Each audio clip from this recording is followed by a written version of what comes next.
Okay.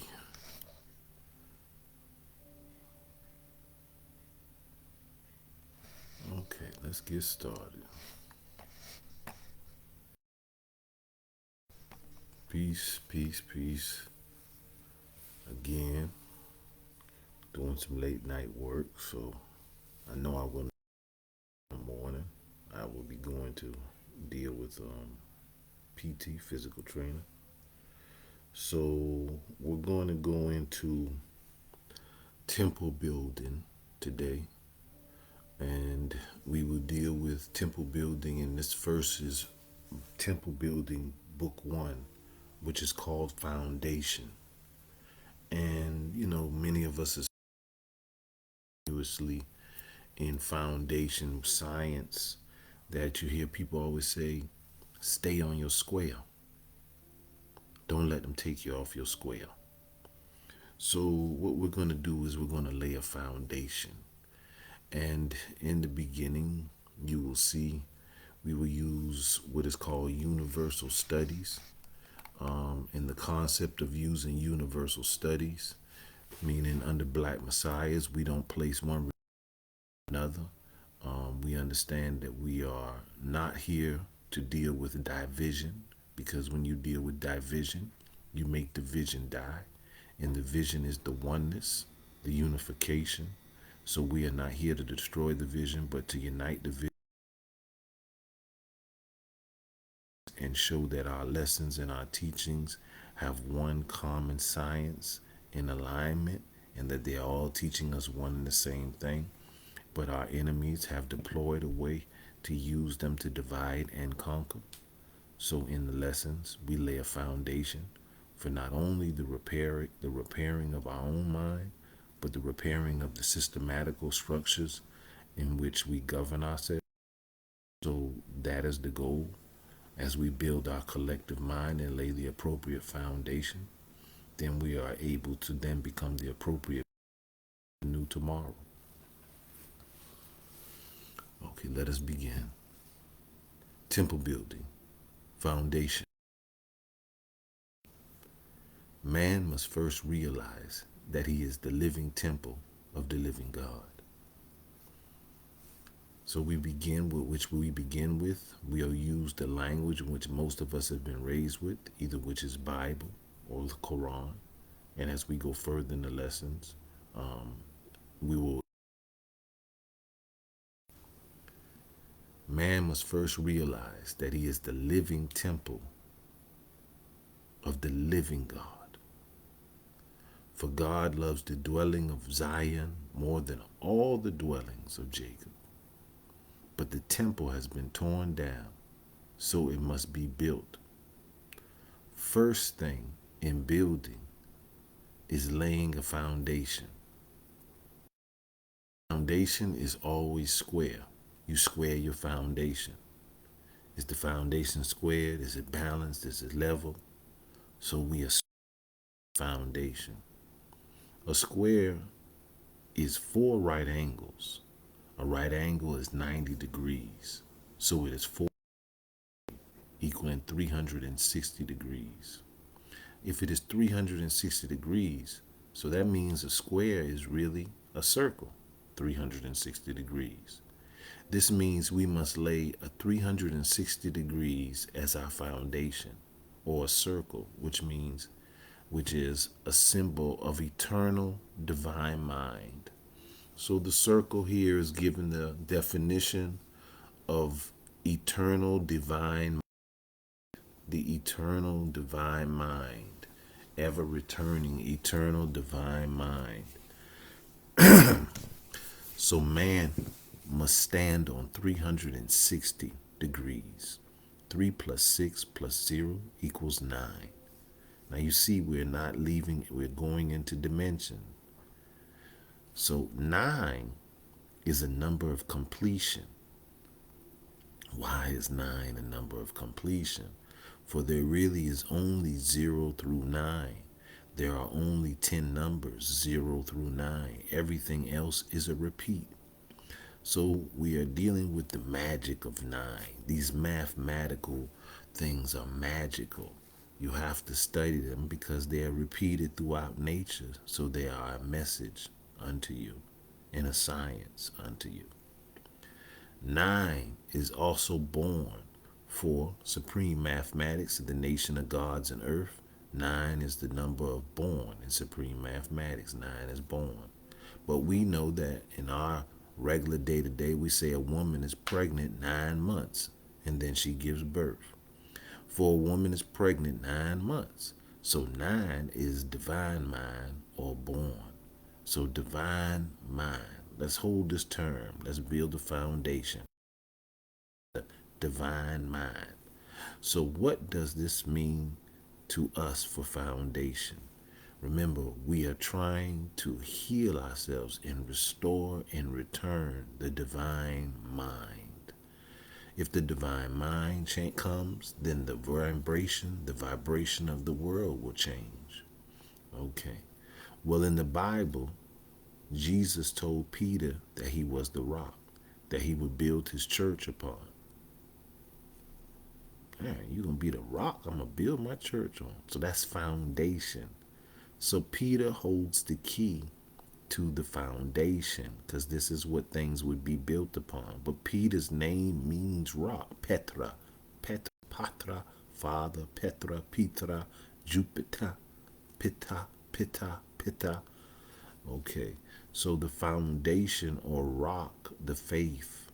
For the word Peter means metaphysically faith. So let us read to get true faith in 2 Peter chapter 1 verse 3 through 8.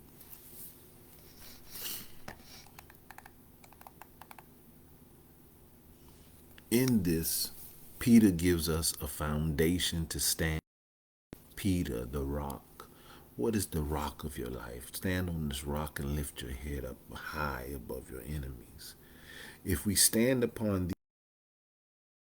these every day in all our binding, we will give birth to the divine mind.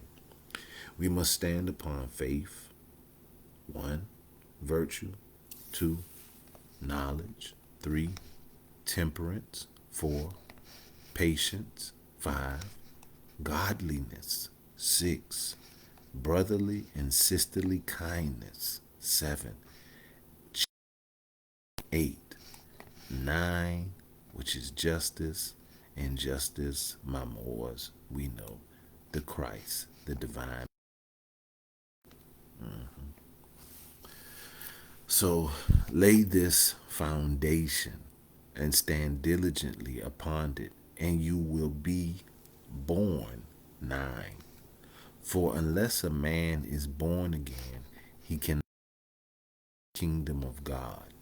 So stand upon 360 degrees, equaling 9, and become one of the sealed in these days. For the sealed are the 144,000, or the 1 plus the 4 plus the 0 plus the 0 equals 9. Those sealed my mind. This is just the beginning, the foundation. And in the beginning, God, Elohim, said, let us make man in our image and likeness. This is chapter 1, verse 26, or in cipher, 1 plus 2 plus 6 equals 9. The making of divine mind. Now that we have laid foundation or begun to be born again, how can we enter in the kingdom of heaven? Let us start with understanding the solutions of man's makeup as the temple, so we can see the foundation. The number for God has always been symbolized by the number 7. So we've extensively broke down 7 in several lessons coming through the degrees, but in temple building, we give you the formula. This number, we must understand its mathematics before we go any further. 7. So let's do one test mathematics of 7. 0 plus 1 plus 2 plus 3 plus 4 plus 5 plus 6 plus 7 equals 28. A 28 is a 10. 10 symbolizes man, God, and the universe. But remember, wisdom to build and destroy. So wisdom is the operation of the knowledge that is within. So still understand that's a God. It's a lot of math there, but you'll catch it. Universe as one microcosm, macrocosm. 9 plus 1, 8 plus 2, 7 plus 3, 6 plus 4, 5 plus 5, 4 plus 6, 3 plus 7, 2 plus 8, 1 plus 9, 0 plus 10. In the Kabbalah and in Kabbalistic studies, there are 10 sephiras, 10 spears of the tree of life. But now we see 7 equals 10. 7 equals man's constitution, the 7 planes of existence, 7 Elohim, 7 stars, 7 chakras, 7 candles, 7 churches, 7 heavens.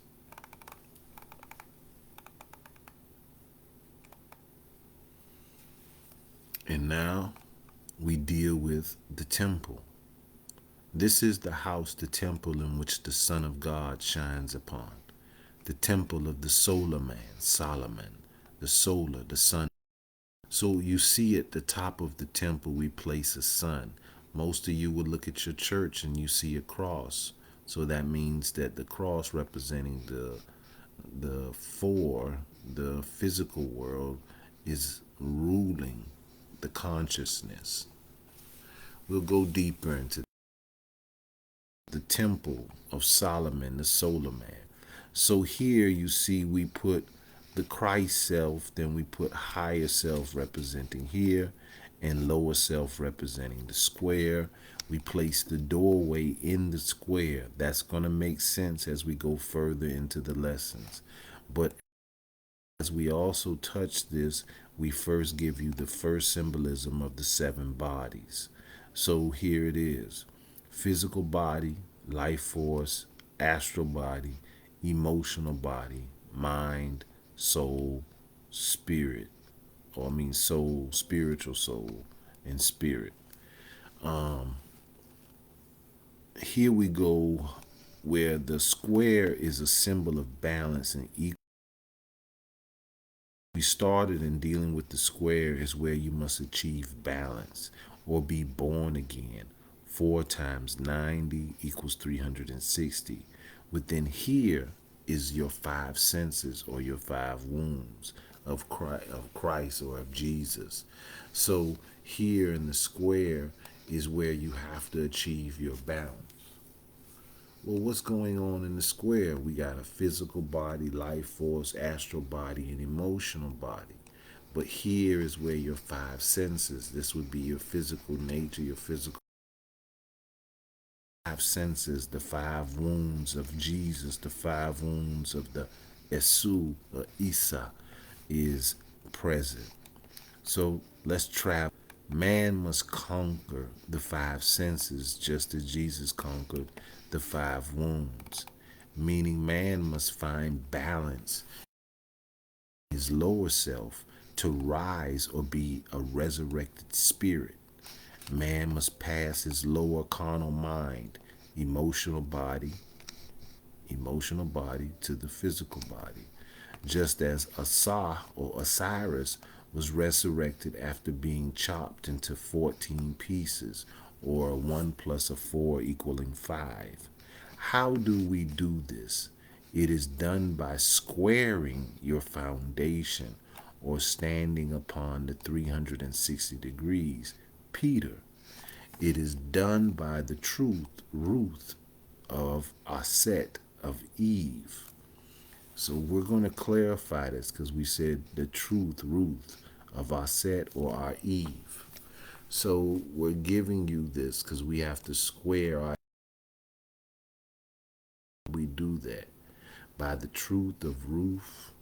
So those words, I want you to pay attention to them because as we go further, they'll come back up again. That means we've gone further into the dimensions of that language, of that word, of that symbol. Let us do the math on 5. 0 plus 1 plus 2 plus 3 plus 4 plus 5 equals 15. 15 is a 6. 1 plus 5. 6 is the number of equality. Equality or balance. As above, so below. Your equality, your balance. So now I want you to understand, you may say, well, why are we breaking down every number? Isn't that just overdoing it?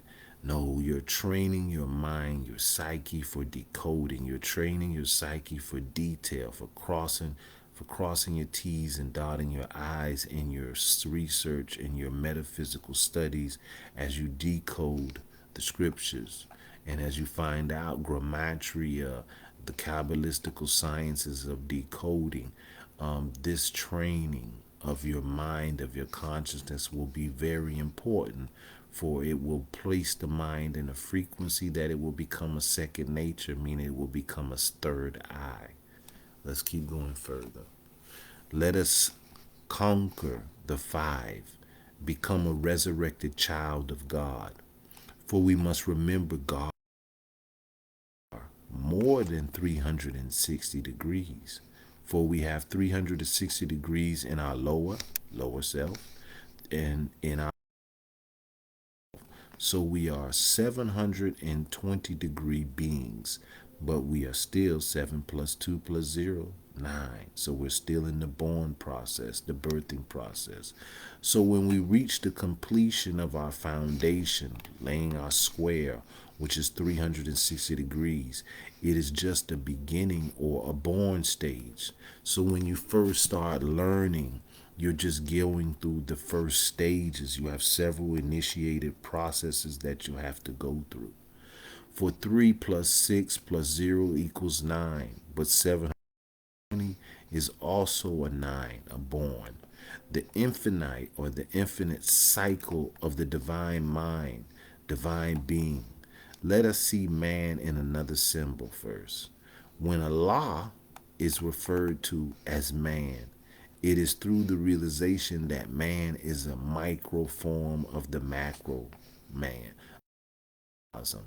Man is a reflection of Allah. Arm, leg, leg, arm, head. Mathematics again, which equals 5 times 72. 72 degree angle, 72 degrees. 5 times 72 equals 360 degrees, equaling born, 9, born, Allah, ALLAH, arm, leg, leg, arm, head, which is a 5-point star. And I will come back to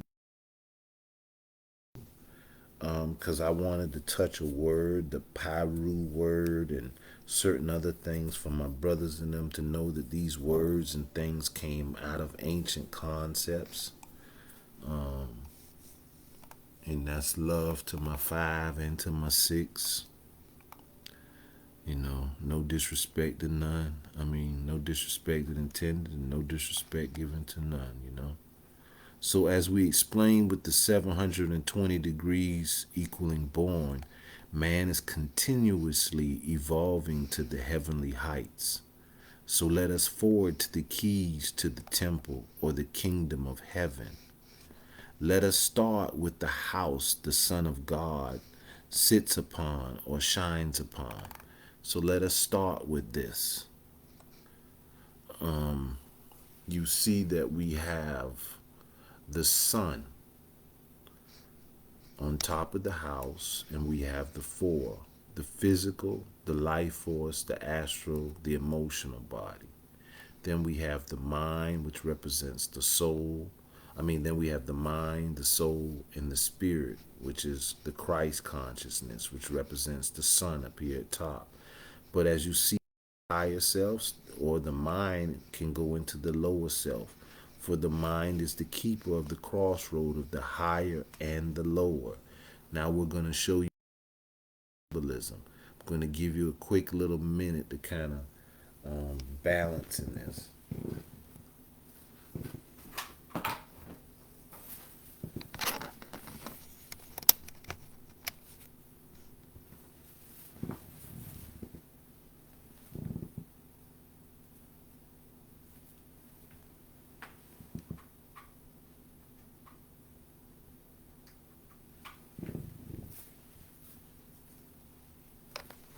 Okay.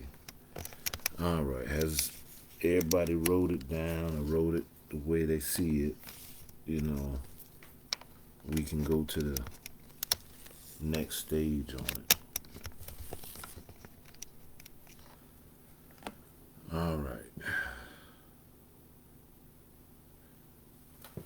If you look on the left-hand side, it says Jesus, Joshua, Jonah, Lazarus.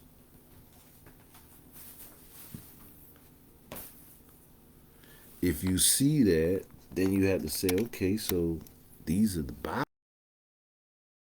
And you putting them with the 7. Yes, we putting them.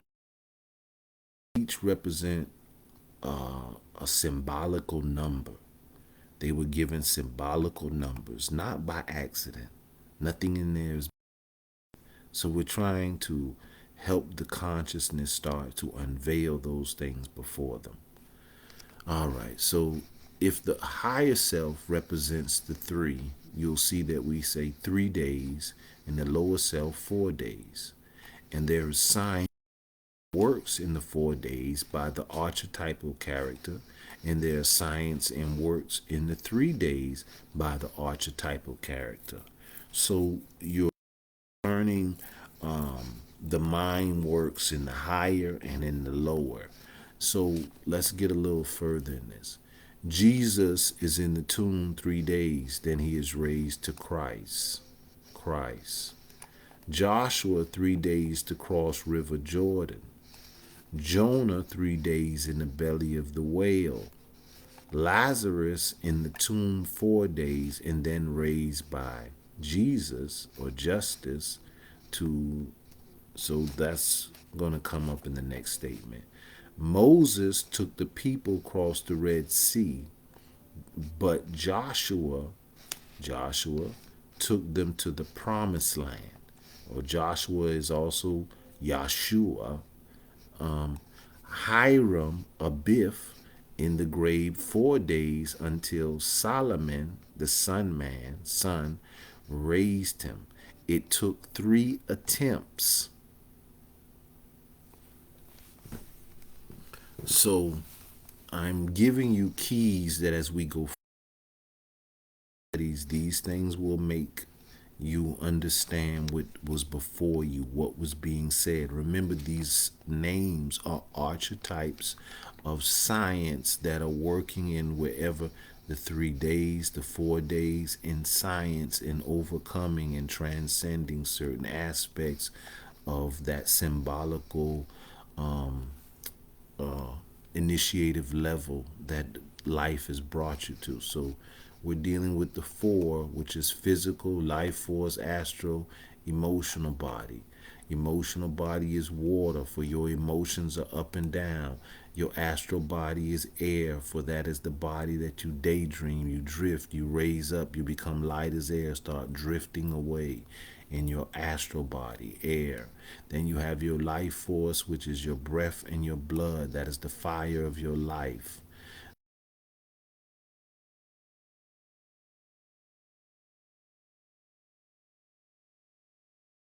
There are certain things you have to do. And one of them you see is you have to resurrect from the tomb, from the grave. We will later explain Moses as He. He is the Hebrew letter He, which has the value of 5, which is mind.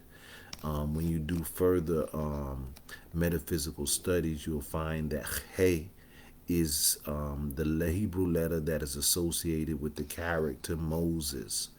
And so Moses to go up into the mountaintop. So right here you see the 3 for A, which would represent the 3 days and represent going to the higher self, to the light, to the Christ self. But which is the 4, you're in the lower self, so you want to know what would take for you to get from the 4 back up here to the top, to the sun, to the light, up into the triune area, to the higher self. So the travels from the lower self to the higher self is the distance from this point to this point, which equals C. And so we use the stolen technique that later on is called the Pythagorean theory, which is A square equals C square and equals C. So this is how we find out C. So if we have A square and it is 3, which is your higher self, the triune, and we have B square, when B, which is 4, which is your lower self, then we know squared 3 times 3 is 9. Squared 4 times 4 is 16.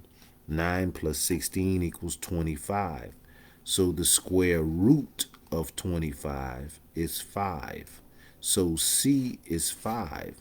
When we count up, we understand coming from the lower self to the higher self, 1, 2, 3, 4, 5.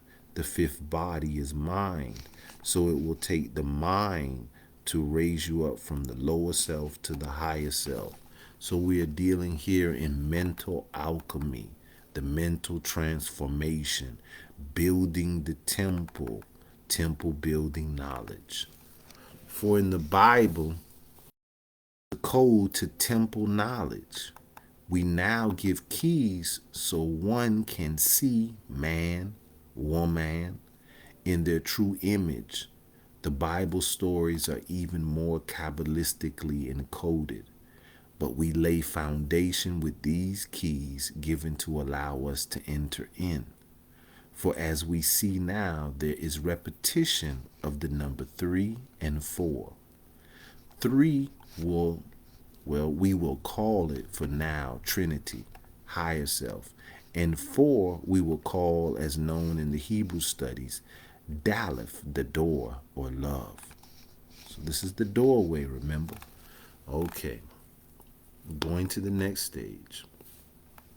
So in 4 days, we see Lazarus, who was in the tomb for 4 days. But Jesus, or justice, called him forth, raised him. Lazarus and Jesus, symbolic of one person, is the lower self being conquered, or as held in the lessons of Peter, it is the squaring of the foundation, 9, and justice or Jesus will always follow or come to you. So Lazarus is conquering of the 5 senses and rising to the Jesus, to the Trinity, to the higher self. But even here, man, woman must be born or rise, for still Jesus has to rise to the Christ self, meaning first the mind in its lower self is conquered or balanced, squared, the mind. And then the higher self must still become one in spirit, become the one. The two must become as one, the higher and the lower self. So we now look at Moses taking the people across the Red Sea, or the lower physical self, the 5 senses. But Yahshua, took the people across Jordan River. Now, in metaphysical science, many of you will learn that Jordan River represents in your physiology as the spinal fluid pathway, the spinal cord. Oh, River Jordan. So you're going to find out a lot of science about crossing over that River Jordan. You know, the Red Sea represents the physical 5 senses, the blood, but that River Jordan, that is another terminology that will be stressed a little further in the studies. We must reflect here that the mind must unsquare consciousness caused by the lower self, the physical body. Moses in the Red Sea, the physical body. We must also see the name Joshua and Jesus in the cipher as in Hebrew, for they are both Yahshua. For Joshua also reflects the three. For in 3 days Joshua took the people, the thoughts, across River Jordan. But just as in the story of Lazarus and Jesus, Joshua had to rise to war to get to the land of milk and honey. So there's steps. So the stories are showing you stages and steps, and a lot of us will get through stage one and we don't understand that, then we're still being tried. I've heard people say, man, it seemed like the minute I tried to be conscious, it seemed like all the tests and all of the trials came.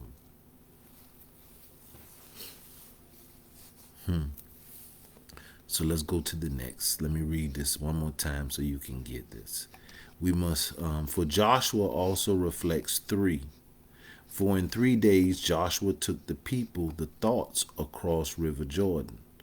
But just as in the story of Lazarus and Jesus, Joshua had to rise to war to get to the land of milk and honey. Was not Jesus in the tomb 3 days before he rose? Divine thoughts. Moses can balance the nature, but only the Messiah mind. Here goes it. The Messiah mind, the Yahshua, the Christ, only that mind had the power to take the people into the next stage. Okay.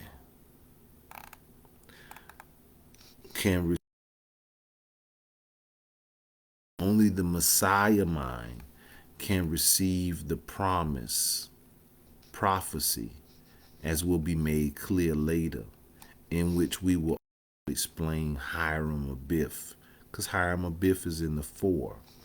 But last but not least, Jonah made it out the belly of the whale. It says bell, but it's supposed to be belly of the whale. In 3 days, a whale, an animal that swims in the water or waters of emotion.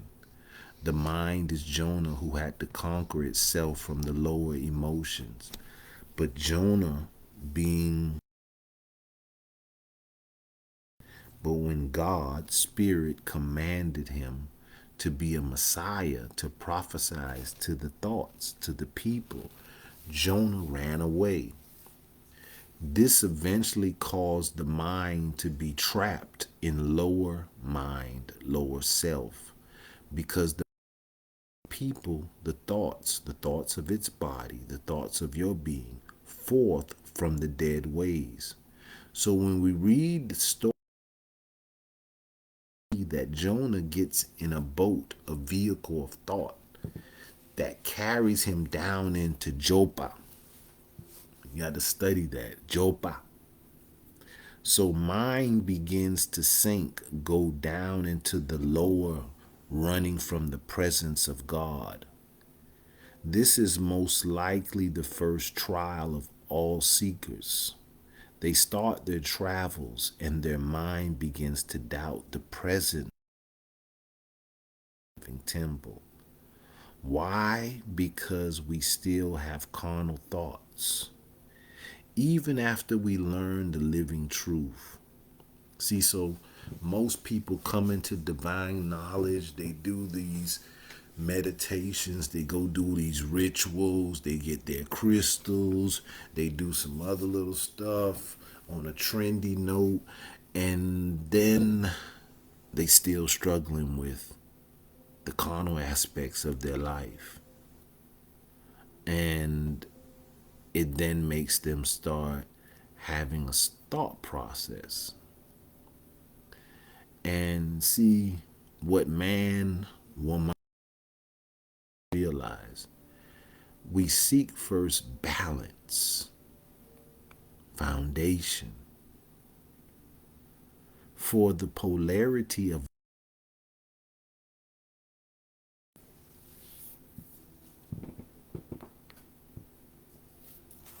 Let me say that again. For polarity of life events will never cease. But a seeker must stand firm, or the billows and the waves of the waters of emotion will come past over thee. But we all go through these tests. It is just an experience that makes our love for, longing for heavenly heights more greater. So the things that we experience, it makes us long stronger for the heavenly truths. In this, the emotional desires, the emotional nature, the lower nature, is being purged through trials, which change desires, the lower self. It changes the desire body, the desires, the lower self, to a spiritual longing, the lower and the higher becoming one. You're laying the foundation for it. So in Christianity, they said long suffering. You know, here today now, modern people say, I ain't with no suffering. That's some old stuff. I ain't with no suffering. So, but it wasn't defined in an alchemical way.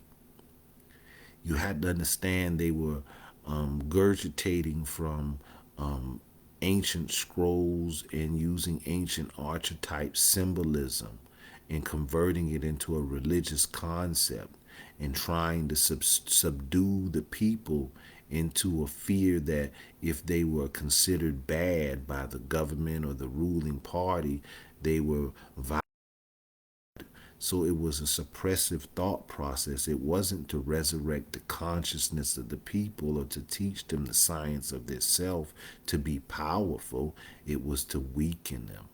So now we talk about the science and we understand long suffering as an alchemical term for transforming through the fire. Because remember, alchemy, the first principle of alchemy is fire. It is the purging. So it is the cleansing. Even the Honorable Elijah Muhammad, when he came and he started moving, he said that the first thing we got to do is we got to clean them up and themselves again. So this is the love, which is the doorway, the daleth, but there's the purging in the love process. It wrong.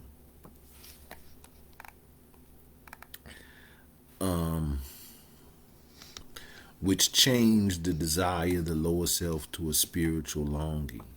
It is the beauty of the paradox of life. Then, as Jonah, mind returns to realizing that the body is the holy temple and it will not forsake its own mercy. Jonah said in his prayer, he remembered the Lord, and his prayer came into the holy temple, the body. I'm going to read it again. It is the beauty of the paradox of life. So the mind tries to run away from the responsibility of challenging its own thoughts. So some of you have your black sheeps in your family that told you about consciousness or spoke about changing certain ways in your life, maybe becoming vegan or doing something of that nature, and your thoughts ran away. You picked the vehicle of emotions. Maybe you got mad. Maybe you started finding a way to be kind of manipulative in the conversation to transfer it to an emotional contestment. Who's wrong? And so you did like Jonah. You got into a boat, a vehicle, trying to escape something, and at the same time you ended up into the bottom of an ocean, into the fish, into the belly of the whale. So you have to remember these things when you do this in your being, in your gut. You know the truth. You know you're fighting it. So you create this dilemma of your energy, of yourself, and it's trapped in a lower existence in the emotional state. But this emotional state is like being placed in a prison at the bottom of the ocean. So listen to this, because we talked about going up into the mountain. So then as Jonah realizing that the body is the holy temple, can't run from this. And it will not forsake its own mercy. The body won't forsake its own mercy. It will let you know.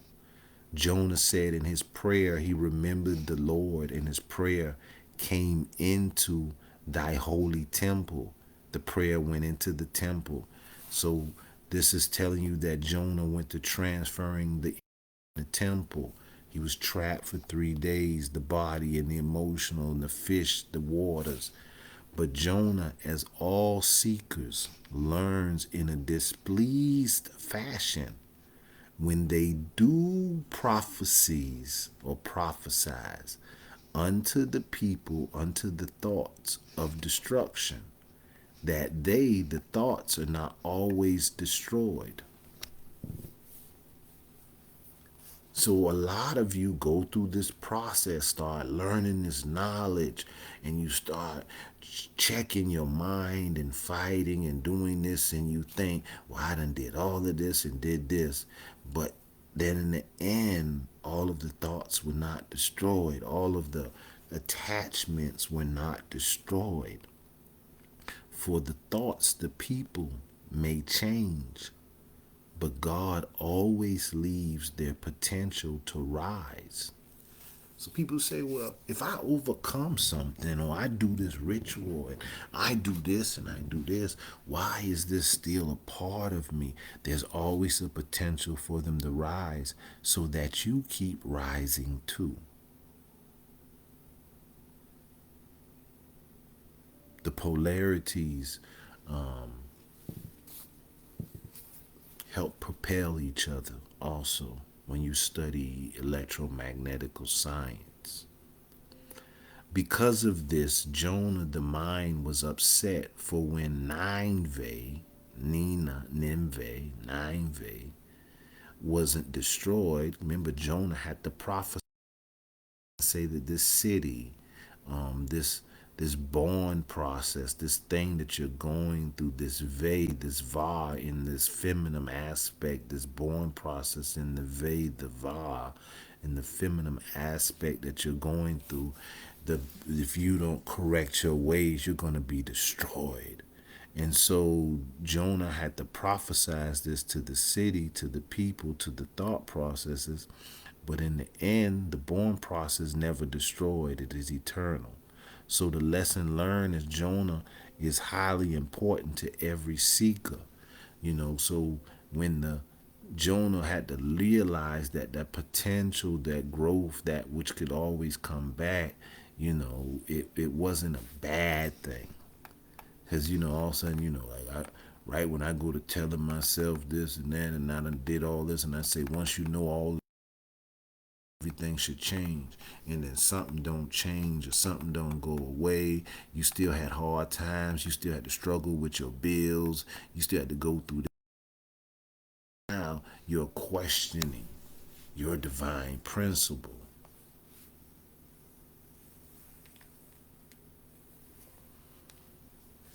That's a part of the archetypal path that everyone goes through. Even in Egypt, in the Kemet, you find out that when you gained your boat of Ra, you went to traveling in the boat of Ra in the underworld, you would be tried and tested by the beast, by this, by that, trying to make you get off of that path. Let us travel to the higher overstanding of foundation, seeker. For everyone that's listening, or those who have been reading this, you're a seeker.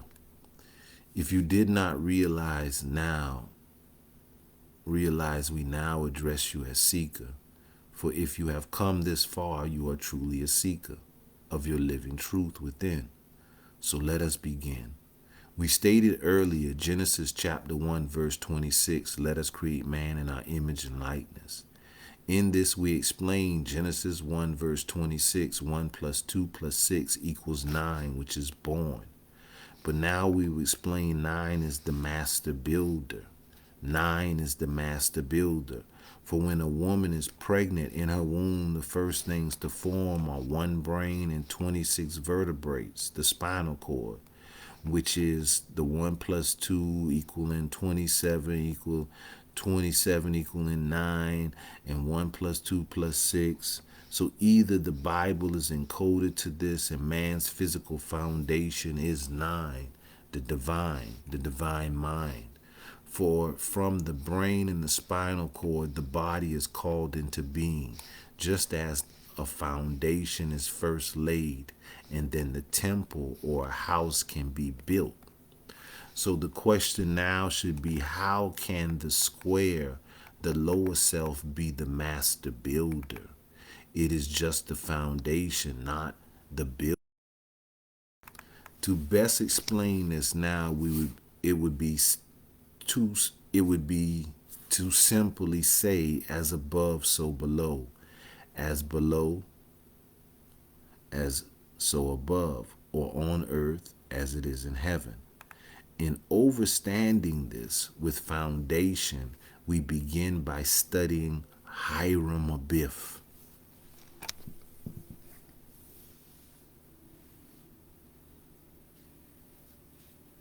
Hiram Abiff. We see upon the symbol of 7 constitutions of man, Hiram Abiff is placed in the 4, the foundation, the lower self.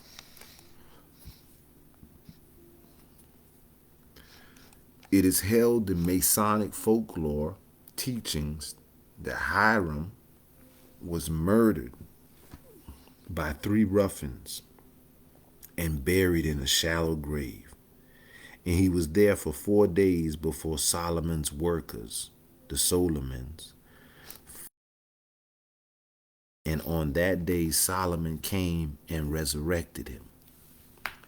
Now, like I said, it took 3 attempts, meaning there were other attempts to resurrect him or to raise him up, but the meat fell off the bone. And so until Solomon came and put the lion's paw grip on him, Hiram was not able to be resurrected until then. At this time, we cannot go into all of the symbolical meanings such as astrological or so on. So we will explain and align with foundation that Hiram was the master builder. Read 1 Corinthians 3, chapter 3, verse 10 through 17. Solomon's temple. The temple that was built with neither hammer nor saw. And in this temple, the ark of the covenant would dwell. The ark is called also the glory of God. O seeker, let us cipher the fullness of this, because it is known that only a high priest can go before the ark, the glory of God. The temple body of man, woman. The story representing the spiritual works in the lower self, being assisted by the spirit within. Solar man, being the solar man, the sun man, the Ra, or the Christ self that shined upon the house, the temple, reached down and gave Hiram the master grip, the lion paw, to resurrect him from the grave after 4 days, lower self. Before we enter the next stage of this travel, we give you, O seeker, another symbol of man's makeup as a trinity. So you see we have the spirit here, and spirit is the highest point, but everything emanates out of the spirit. And in the emanation, you have what is called the soul body, which represents the soul, the mind, the emotional body, and astral body. They are collectively part of a soul body. And then you have the physical body, which is your life force and your physical body. So this is your trinity. So this is your spirit, your soul, and your body. Let me note Ras in Ethiopia also was means king, but it also meant the noble one. For my Moors, noble ones. We now reveal the Trinity in its regional faculties of man. This will help make I'll say that meditation and astral travel will be required to get the fullest overstanding of Hiram Abiff, Ta, Secure, Atha, Ta, Master Builder. These things we will explain later, but now we will continue our travels on Hiram's cipher. If one studies names, they would see Hiram means noble. Ras, noble. Hiram, noble. Okay. Now we know that the ram was also a symbol of Ra or Amun Ra. And so a Hiram, okay, so we'll get there. Hiram in that H-U-R, Hur, also, and most of you don't know this, but here, well, I'm going to read with the definitions. Here also means noble. So you ask, who is here? He is the grandfather of Bezalel. Bezalel made the ark of the testimony and the mercy seat and all the pictures for the holy place. So you got to study these names and what they mean, because they're archetypes and symbols that are science of your nature. You are the living temple of the living God. So here we are here to give you the measurements and the science and unveil the words as they are to be read to you. So Bezalel made all of the clothes, the furniture for the holy place. See Exodus chapter 31, verse 1 through 11. Many people read these things as mysteries, but with the keys, they can enter in the kingdom of heaven that is in thee. See Colossians chapter 1, verse 9 through 13. For this cause, we also, since the day we heard it, do not cease to pray for you and to desire that you might be filled with the knowledge of his will in all wisdom and spiritual understanding. Before going further, read now 1 Timothy chapter 3, verse 14 through 16. Cipher this. Now let us travel upon I should have read that verse. Do I have my I don't have it right here by me. Now let us travel upon Hiram's path. In 1 Kings chapter 7, verse 13 through 15. For Hiram was a worker in brass, and he was filled with wisdom and cunning to work all works in brass, just as Bezalel. Can utter a verse here to give subtle symbol to the word brass, for brass is a key to works. We utter in the words from Revelations chapter 20. We remind you we are still in foundation, and you must stand on this. The verse 15, so read, like unto fine brass, if burned in a furnace. The Son of Man stands upon brass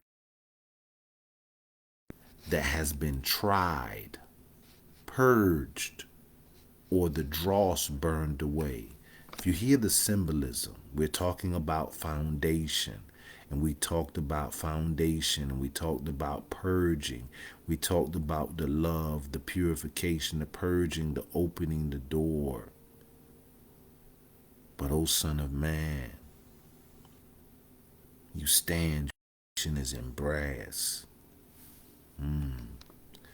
Does this not sound like the works that take place in building of the foundation? Remember Jonah's battles? So Hiram works in brass, the wisdom and in knowledge and in all manner of workmanship. He's a craftsman. To devise cunning works to work in gold, soul, and brass, mind. In 1 Kings chapter 7, 45 through 50, we see the name Hiram did all works in brass, cast into the plain of Jordan's clay. In the plain of Jordan's clay. So it's going to come more and more in it. The grounds between Sukkot and Zotham. You have to look these words up. These two names we will explain later. Then we see that Solomon made all the gold vessels. So Solomon, the Spirit. We hope that from the key given before that one can see the symbolic symbolism of Solomon and Hiram as the higher and the lower self in balance works together. Man is created from. So clay is symbolic of our earthly vessel. The temple of Solomon, when it was built, there was neither hammer nor axe nor any tool of iron heard. In the Jewish myth, it is taught that a magic tool was used called shamir. Now look at this word shamir, S-H-A-M-I-R.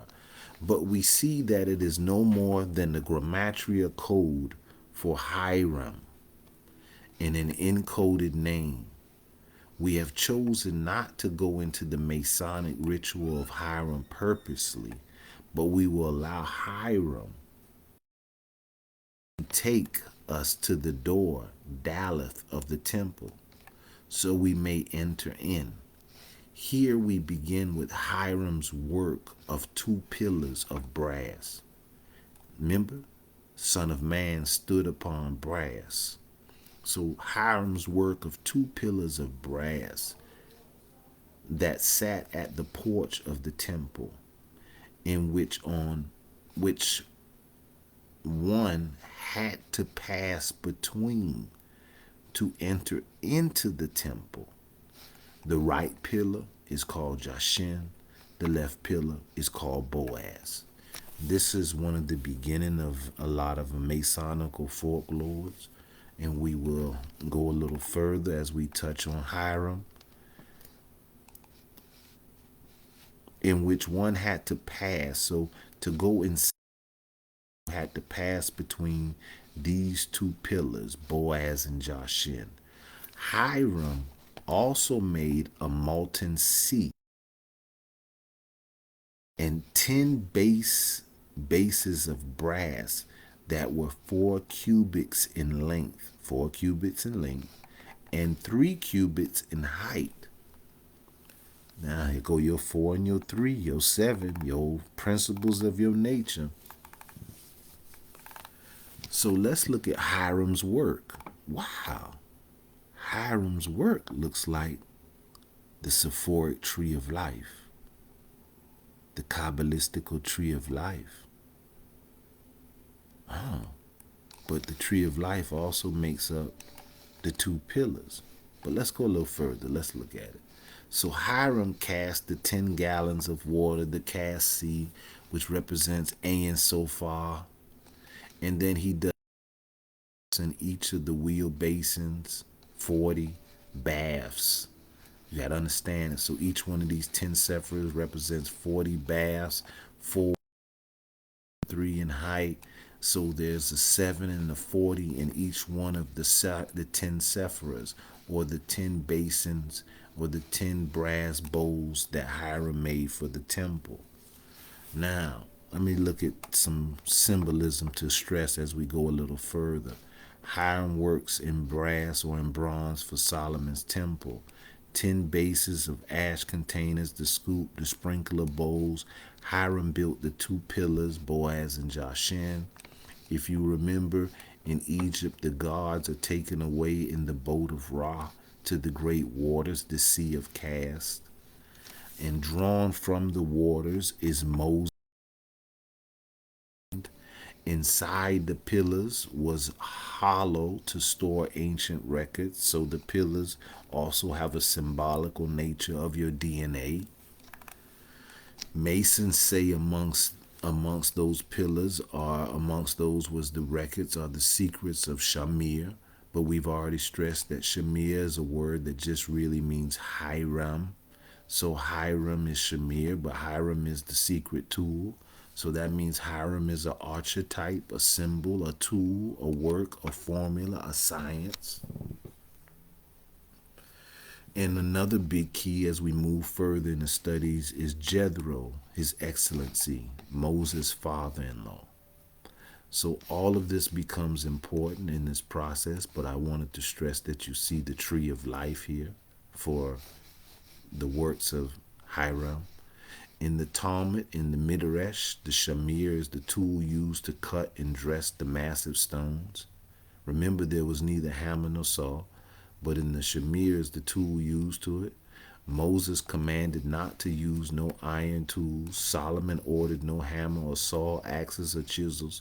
Shamir is also known as the stone that splits rocks. Secrets of Shamir, see Daniel chapter 2, verse 45.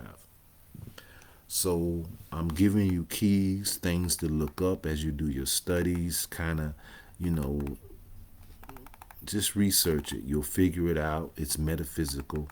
So let us go into this next degree. The Hiram Pillars are maybe the most hidden, but yes, the simplest keys to decode. We'll begin here with other Bible stories and chapters on the pillars.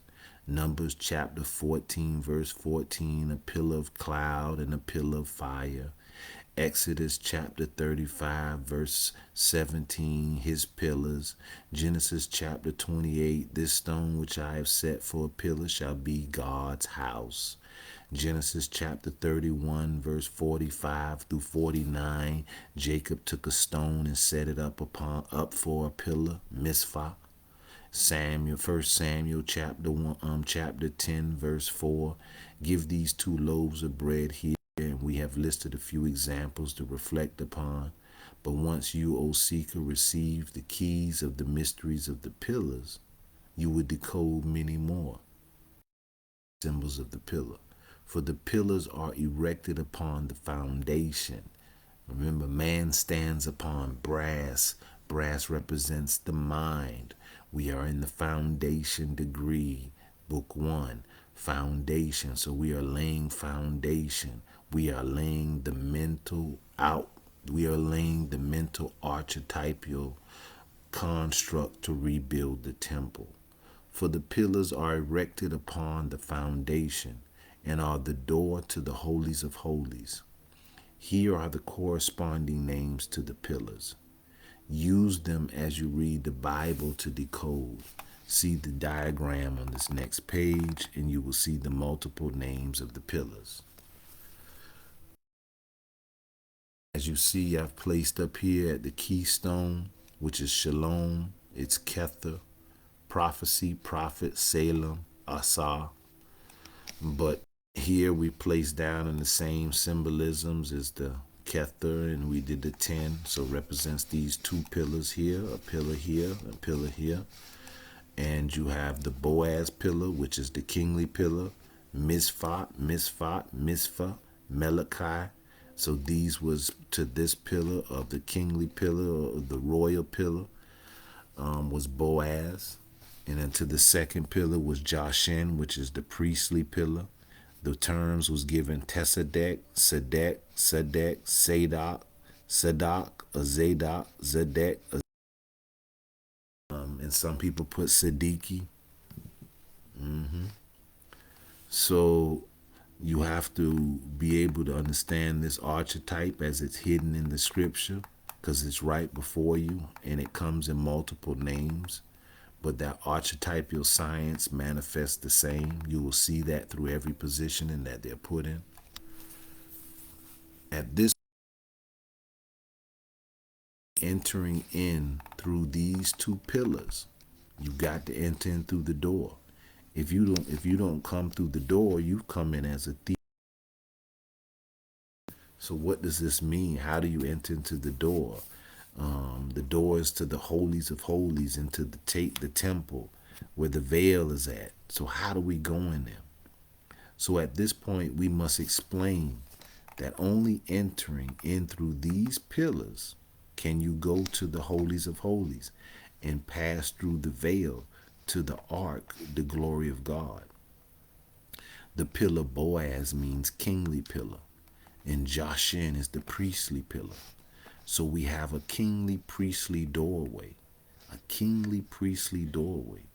We must now take you to 2 Corinthians chapter 3, verse 14 through 18. But their minds, listen what it says, but their minds were blinded, for until remaineth the same veil untaken away in the reading of the Old Testament, which veil is done away in Christ. Nevertheless, when it shall turn to the Lord, the veil shall be taken away.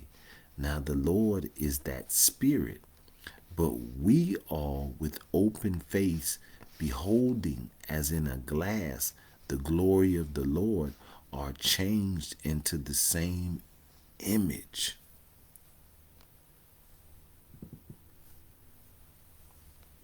Well, how does Christ take it away? What is the veil? And Christ taketh away, there's a veil that remaineth.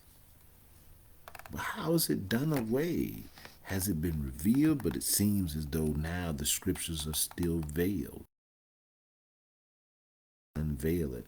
For even Jesus, or the Christ, he was made a high priest after the order of Melchizedek. More into that as we go to the next stages. So what are these two pillars that give us access to entering into the veil? They are the royal priesthood, a kingly and priestly truth that are united to bring truth to seekers, to shalom or peace, to bring you to your peace.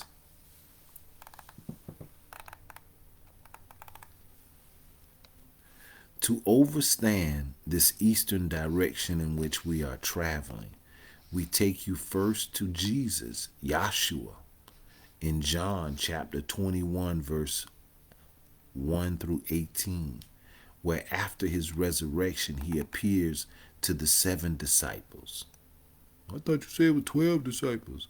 He doesn't appear to 12, he appears to 7, and tells Peter to feed the sheep. Jesus, Yahshua, entered into the veil and then appears to the 7. Remember, he's supposed to die, resurrected, come back, and then he appears to the 7. He appears to the disciples. Reflect upon this, for this will become a key to your entering in. We now will that you see how Jesus entered in. Who could be a better teacher than Jesus? So we begin by reading, Verily, verily, I enters not by the door into the sheepfold, but climbeth up some other way. Climbeth up some other way. The same is a thief and a robber. But he that enters in by the door is the shepherd of the sheep. Then said Jesus, I am the door of the sheep. So to now follow Jesus as the way and the truth and life, read Hebrews chapter 6, verse 19 through 20. We see now that it places entering into the veil with Jesus being made a high priest after the order of Melchizedek. We now remind you that only a high priest can enter into the holies of holies before the ark of the covenant, the glory and throne of God. So we now place the question that should be asked by now, that is, who or what is the order of Melchizedek? So we take you to Genesis chapter 14, verse 18, where Melchizedek brought forth bread and wine. Bread and wine? I thought that was a Jesus thing. But Melchizedek brought forth bread and wine. Then he blessed Abram, later on Abraham. So Melchizedek comes as king of Salem, king of peace, and the high priest. So he's a king and a priest of the Most High God. So this Melchizedek is king and priest. What a symbolic sign. Because we're dealing with the doorway with two pillars, which is a kingly and priestly pillar. Wow, Melchizedek is two-pillar name. Malachi, king, Zedek, priest. But we acknowledge also that he brought forth bread and wine. Do we remember Jesus saying, eat of my flesh and drink of my blood? So they ate bread and drank wine. We will unto you to see that the blood and the flesh symbolizes eat of my nature. Put on my nature. So Jesus taught you that his nature is the door. I am the door. But Melchizedek is the door. Now we show that the symbolic meaning of the bread is flesh. The flesh is the word. The word is also the sword. The blood. The blood is the rejoicing in the coming of salvation, the judgment. But the judgment to come, judgment comes with fire. But we talked about our 7 bodies, and we said that our life force, which was our breath and our blood, was also the element.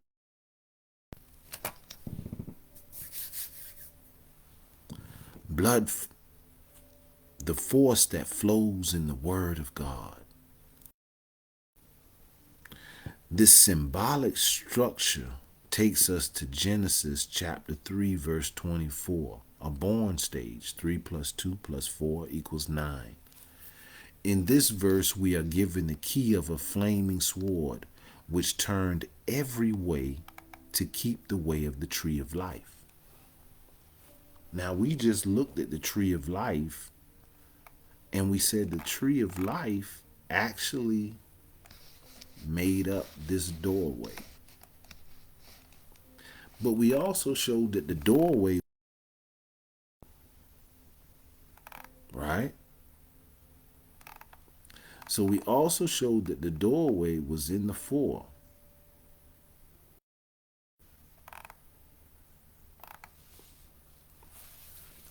So do we remember, well, let me get right here. In this verse, we are given the key of a flaming sword. So let me say it again. The symbolic structure takes place in Genesis chapter 3, verse 24, which is a 9. In this verse, we are given the key of a flaming sword. And we just said up here, sword, the word, the flesh, the sword, and the wine is the blood, but the bread is the flesh, and the flesh is the word, and word is also the sword. So now we are given the key of a flaming sword, which turned every way to keep the way of the tree of life. Flaming sword, though. Some fire. The tree of life is the door.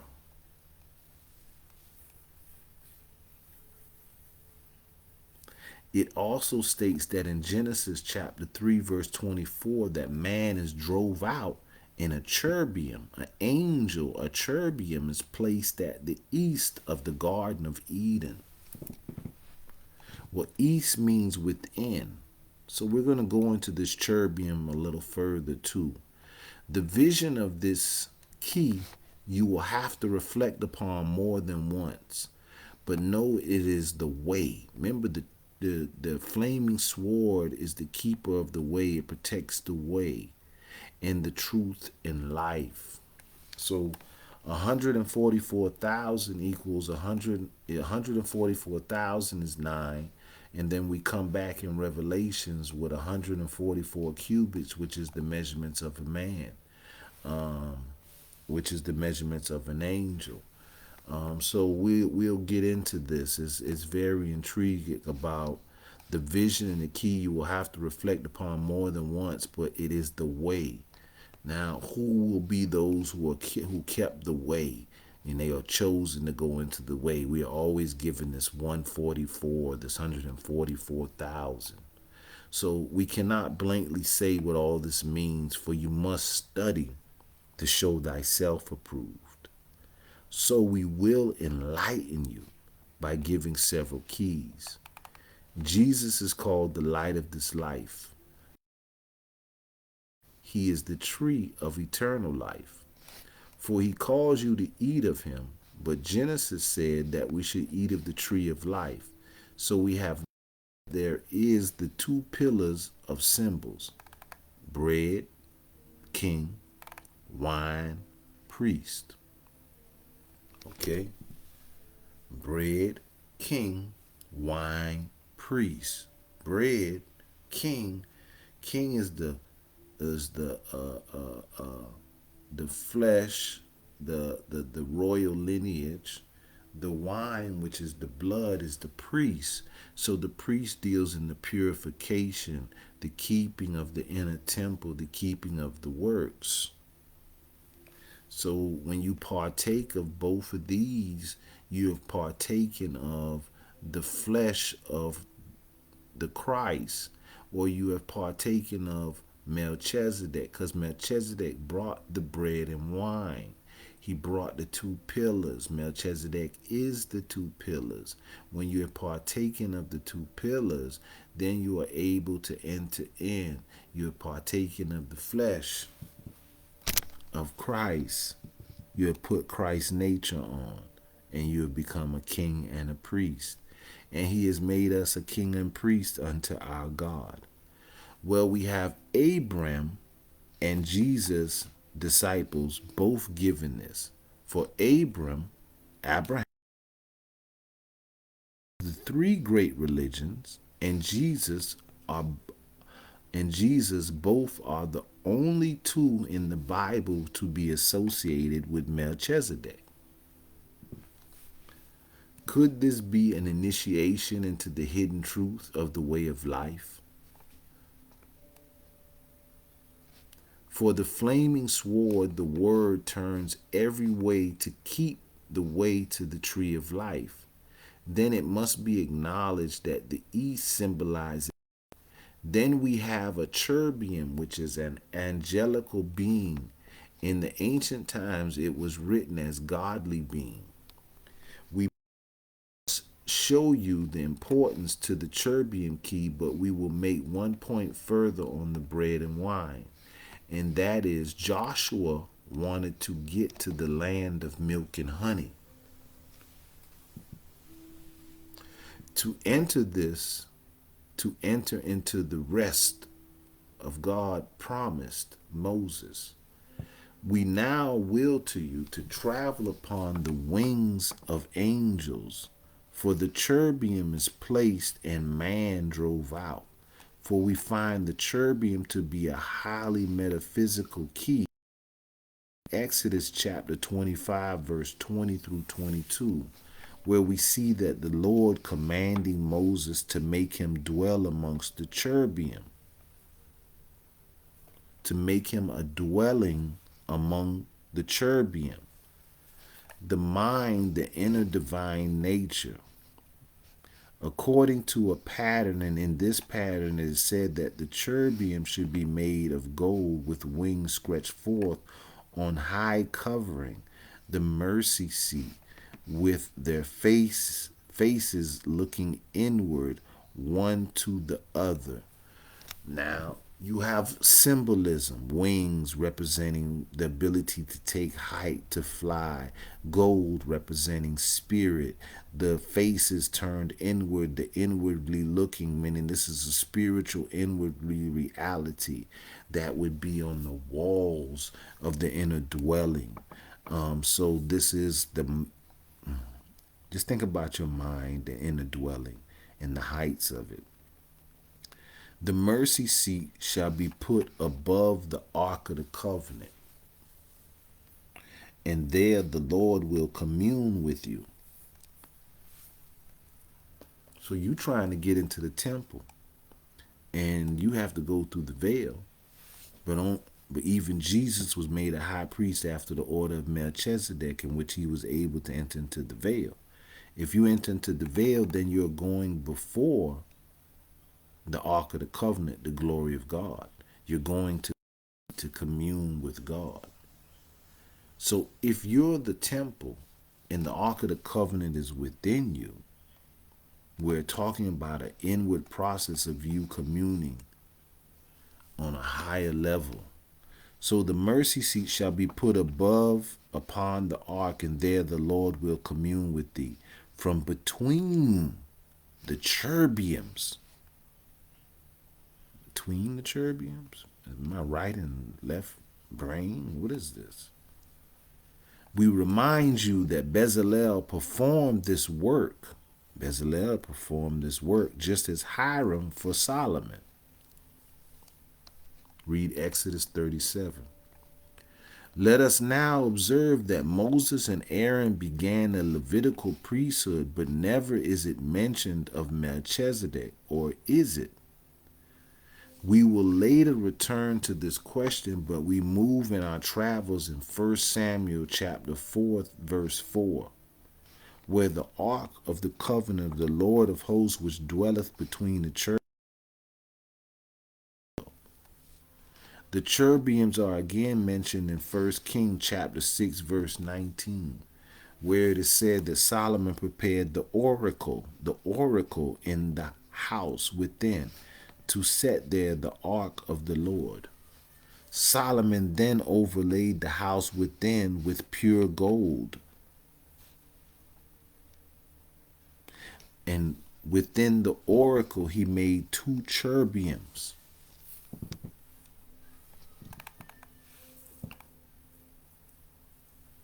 Then it states, in the inner house with wings from one wall to the other wall, and he covered all walls with carved figures of cherubims. In the 1 Kings chapter 6, verse 37 through 38, it says the 4th year was the foundation of the house of the Lord laid. Wow, the 4th year, foundation 4. So he was 7 years in building it. So it took 7 years to build this temple, Solomon, overlaid with gold and cherubims within, in the Ark of the Covenant.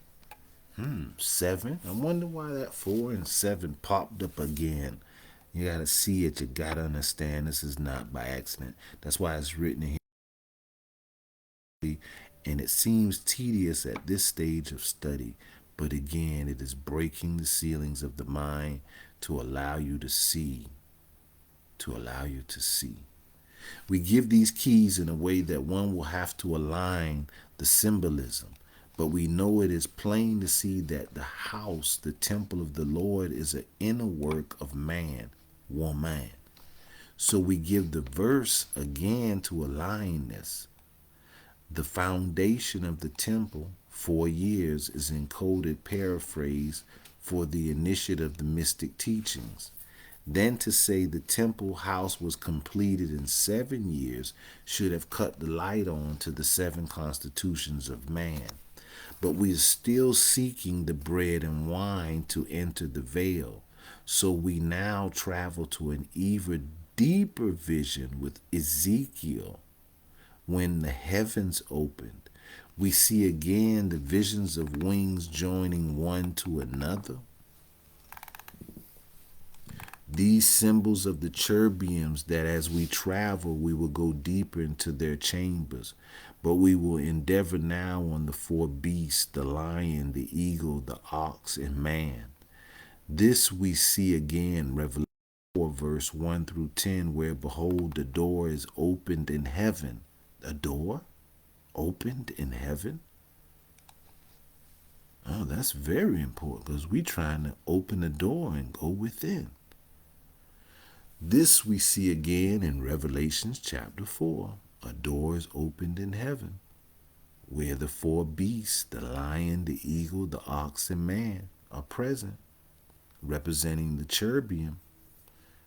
And that would read, these four like elements, but they're also astrological, meaning, okay, so this is something dealing with our physical temple. And John is taken up in spirit, and behold, a throne.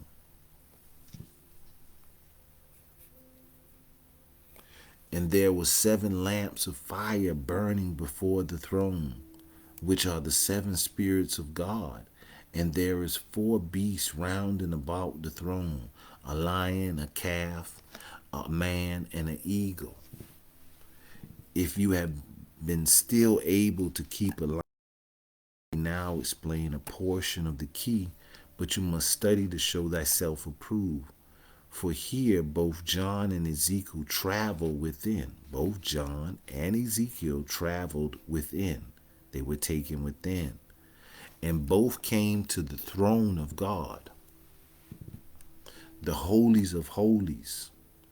In the temple is 7 candles before the ark of the Lord, and upon the ark is the throne, the mercy seat, where God shall commune with thee.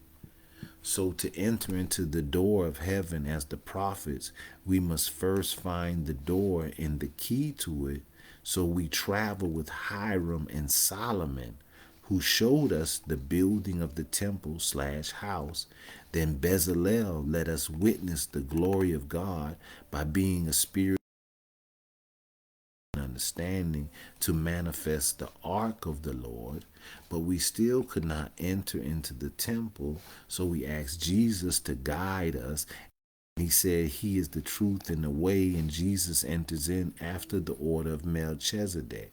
But we only learn that Melchizedek is a king and a priest, just like the pillars of the temple. The doorway we seek to enter, we also learn Melchizedek brought bread and wine. Like Jesus said, eat of my flesh and drink. Symbolism, taking on the nature of the Son of Man, the Son of God. So the door is accepting our nature.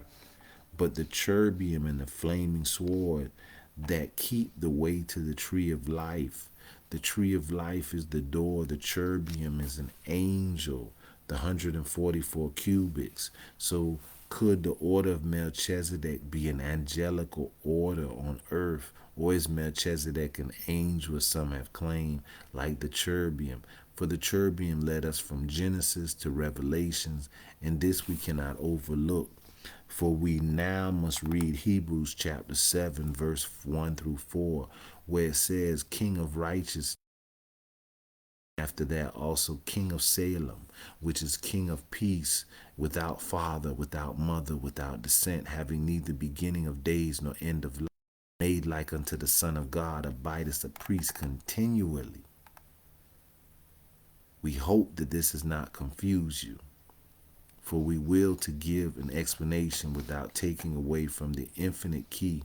For Melchizedek can be a man, woman, and is a man, but in the sense of divine order of our nature of being. The theocracy of the nature, priesthood of occult's highest mysteries. But we will show that no school of thought or order of priests can subdue this infinite truth. We shall now give the symbols and terms that will carry us through the schools of Kemet, the schools of Happy, Yoruba, Masonic rites, Hindu, Islam, I Ching, Buddhism, etc. But we will begin in the Kabbalah, the mysteries of Melchizedek. Then you will be able to see why we have taken you through so many symbolic Bible verses. For you, O seeker, who seeks truth and freedom with frenzy and zeal, truth is unchanging but ever living, and life is constant motion, vibration. To many people, their religion, the ceiling, and from that perspective, their eyes become veiled. Religion is only a vehicle of thought used to free the human psyche or consciousness. Religions are culturally established to cultivate this motion of consciousness in the society or age in which the religion is brought forth. But every religion has the timeless and ageless message veiled within. But masses become culturally and ritualistically blinded. Through Melchizedek, we will unveil the hidden vehicle, the chariot, the Merkabah, needed to travel this higher vibration, this higher consciousness. So let us roll the stone away from the tomb of our minds. Come forth. We begin upon this travel with the first overstanding, the female, the feminine, the Eve, the roof, the truth. Society dwells in an unharmonious vibration due to the subconscious manifestation of Eve, the feminine principle, as the deceiver. So in Christianity, we were all taught that Eve deceived Adam and got him to eat of the fruit, and we fell.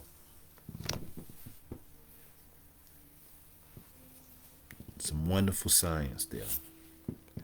So the subconscious manifestation of Eve, the feminine principle, as the deceiver, denying man and woman peace and love.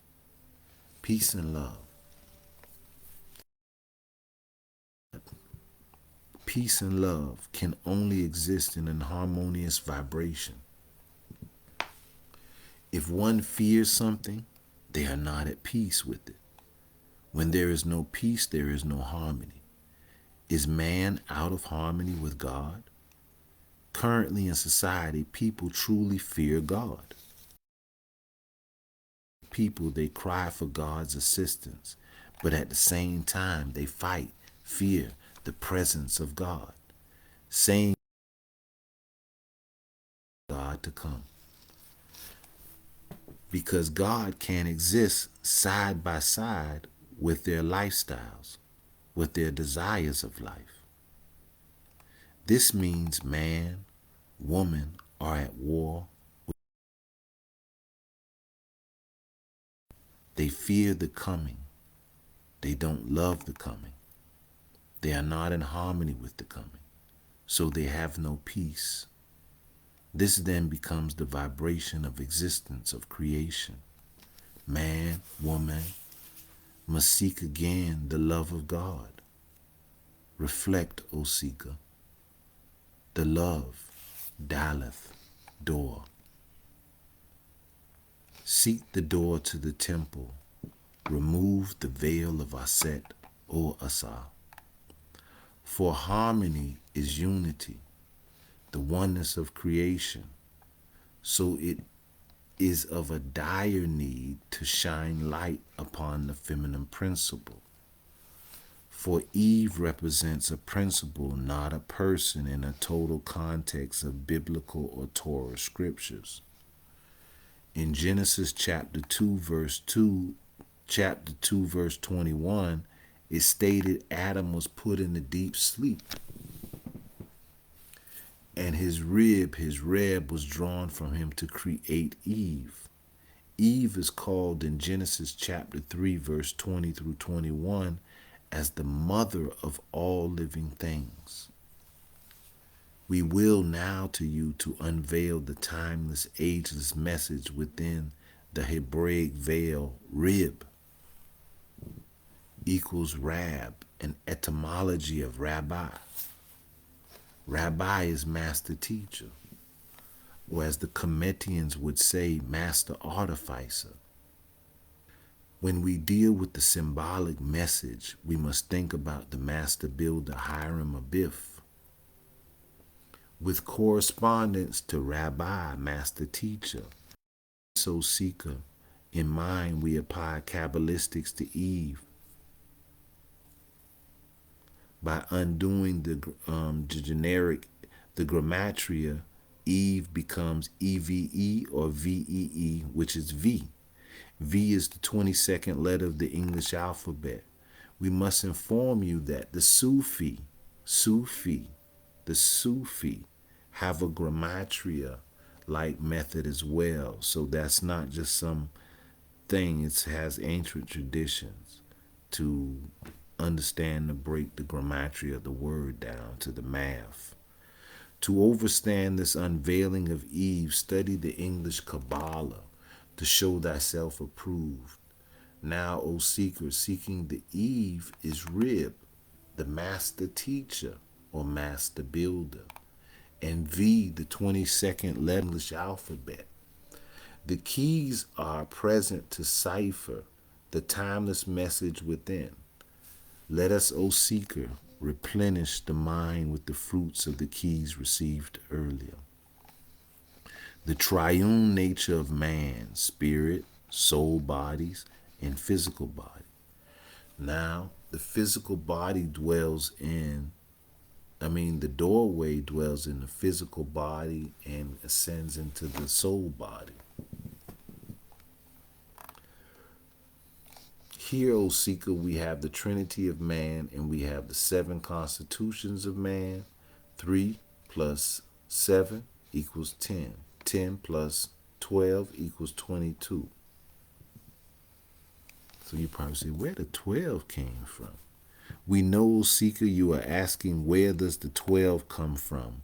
It is the disciples of Christ, the 12 zodiac influences of man's nature that must be aligned to shine and then break the ghost spell. So let me say this, and it comes a little further in the lesson, but we're going to close out in the next few steps because we've gone pretty far. I felt like closing with the 13. I was going to try to go to 20, but I'm going to close in 13.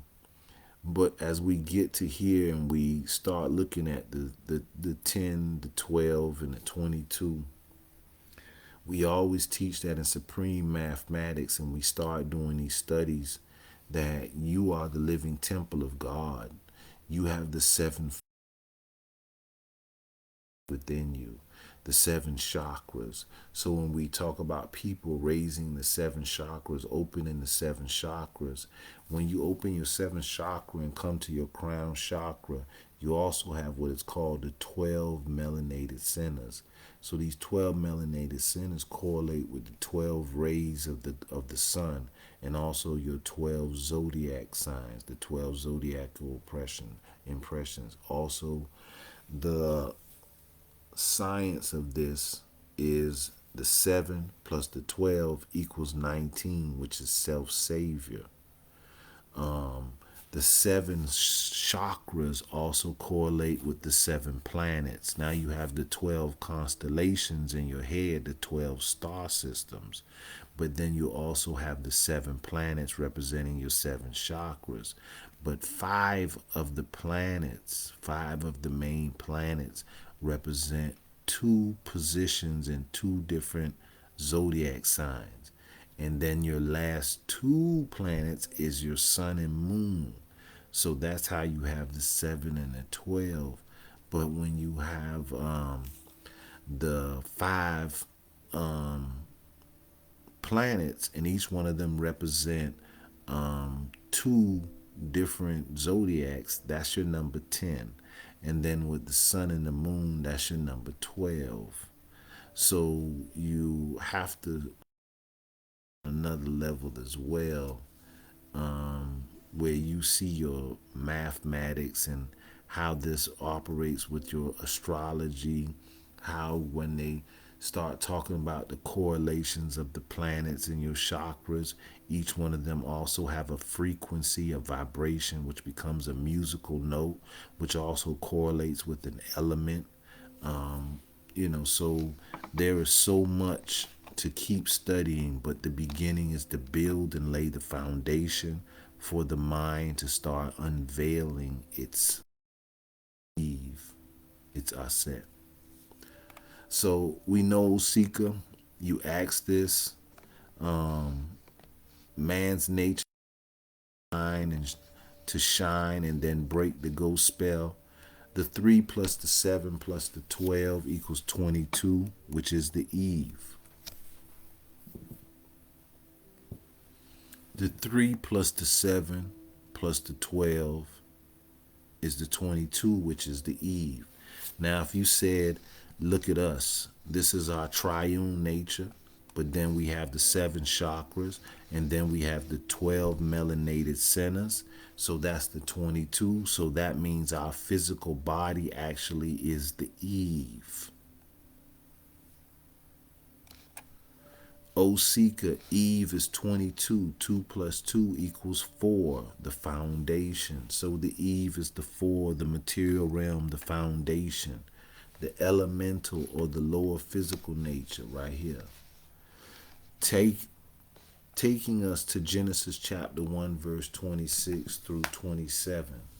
Let us make man in our image and our likeness, and let them have dominion over the fish of the sea, water, the fowl of the air, and over the cattle, fire, and all the creeping things upon the earth, earth.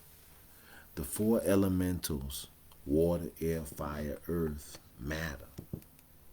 The mother, the Eve. When an atom is slowed down, put into a deep sleep, it becomes Eve. It becomes matter. So Adam was put in a deep sleep, slow vibration, and matter/Eve was formed. So matter comes from spirit. This is all the stories is telling us about. Matter in Latin diction is a form of mother, Eve, the mother of all living things. For we know a woman could not be the mother of all living things. Cat, rat, dog, cow, whale. It had to have a symbolic meaning, and it did, for matter is the mother of all things. But we must keep our mind open to the statement that man was given dominion over matter and not man over woman. Man and woman are equality, but man is created male. So it is not man given dominion, but the hue man, the 7 rays. Hue is a spectrum of light, so we are seeing that the light of man has dominion. There is 7 spectrums of light, just like there is 7 constitutions of man. We all are vibrating energy, atoms and energy that can neither be destroyed or created. The difference between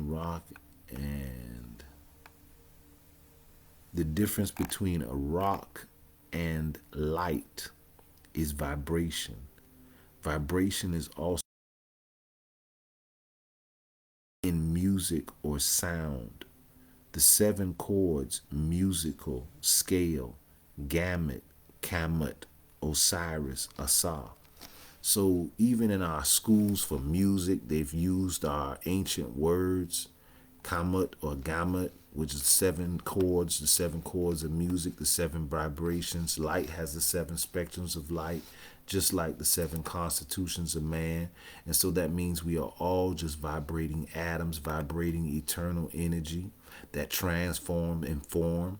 So when the physical falls, it transforms, the energy transforms and form.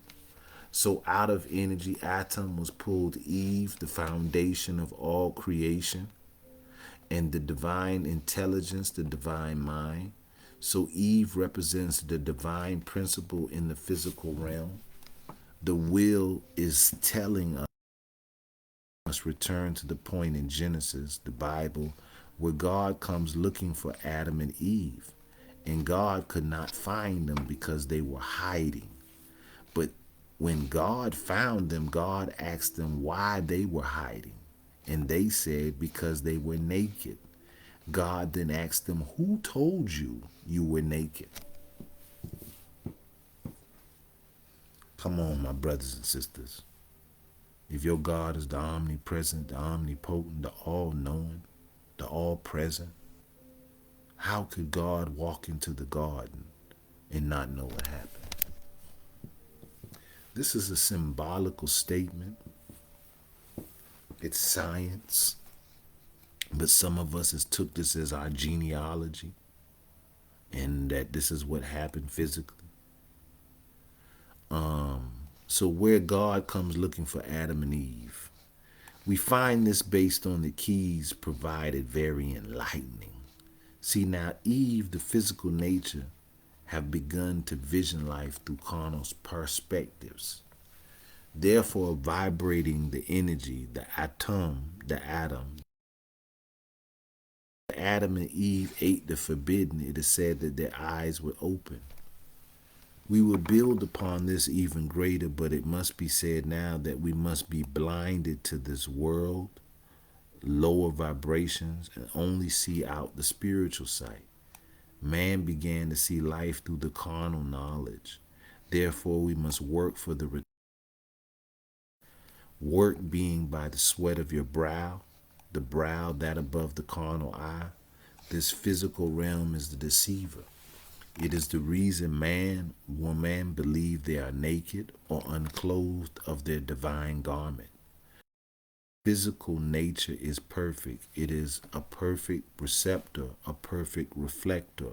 It is man that is learning to drive this perfect vehicle.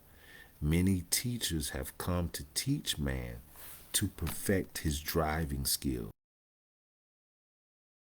Have become lost in religious dogma. In the Kabbalah and other sacred texts, treaties are manuals to understanding the vehicle, the house, the Eve, and what she offers to Adam, Atom. But, O seeker, man must be taken up like John to the city of God. In the final book of the Bible, Revelations, it has only 22 chapters. The final chapter is 22 or 4, foundation, the born. In Revelations chapter 21, verse 17, we find that New Jerusalem has a wall with 12 gates, and the measure of the wall is 144 cubits, which is the measurements of a man, that is, of the angel. We must, O seeker, remember Amos chapter 7, verse 7, where we learn that the Lord stood upon a wall with a plumb line in his hand. We reflect now that the foundation is 360, 3 plus 6 plus 0 equaling 9. The wall measures 144 cubics, 1 plus 4 plus 4 equals 9. Born cycles, born processes. So the Lord stands on the divine mind with the plumb line that is used to erect the wall upright. So within the foundation of Eve is the throne of God and of the Lamb or the Christ. O seeker, to evolve in realization of this cipher, you will have to study. We will now to give another key to the cipher. In Exodus chapter 26 and 27, O seeker, you will find that the tabernacle was erected in the wilderness by Moses and is divided into three main portions: an outer court, a sanctuary, and a holies of holies.